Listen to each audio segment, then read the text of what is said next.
So today we're talking about something quite unique, PULUNG Gantung, a local myth from Gunungkidul, Yogyakarta. It's a belief tied to suicide and depression. Have you heard of it before?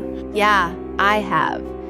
It's this idea of a mysterious fireball, either red or blue, seen in the sky. When it falls to the ground, people believe it's a sign someone will commit suicide soon after. Pretty chilling, right? It's definitely eerie.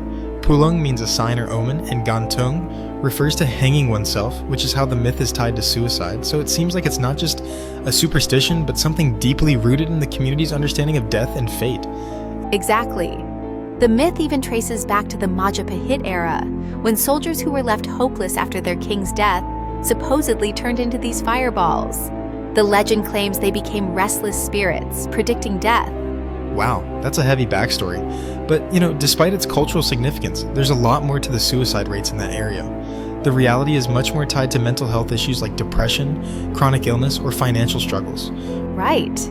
It's easy to blame things like PULUNG Gantung, but the causes of suicide are often much more complex. Psychological stress is huge. People suffering from mental health issues sometimes feel overwhelmed, which can lead them to desperate decisions. Totally. And there's research showing that some individuals even experience disturbing dreams or voices before attempting suicide, but once they survive, they realize it wasn't some mystical omen.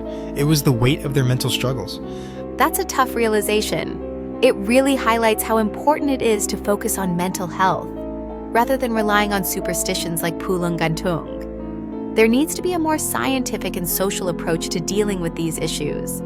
For sure, there's a need for education around mental health, easier access to healthcare, and support from religious and community leaders.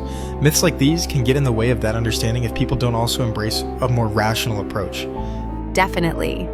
Without proper education, myths can prevent people from seeking help.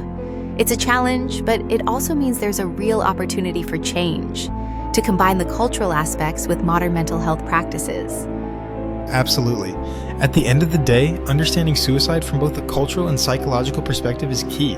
It's not just about myths, it's about reaching out to people before they feel isolated. Well said. It's an ongoing conversation that needs to happen, especially in areas where such myths still hold weight. Hopefully, through more awareness, we can address this issue in a way that helps those in need. Agreed.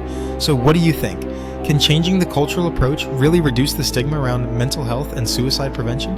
I think so, but it's going to take time. Changing deep-seated beliefs is tough, but if we keep educating and showing people there's a way out, whether through therapy, support groups, or just talking, we can make a real difference. Right? So let's keep pushing for that conversation and understanding. Thanks for the insightful discussion. Anytime. Let's keep raising awareness and making mental health a priority. Thanks for tuning in, everyone.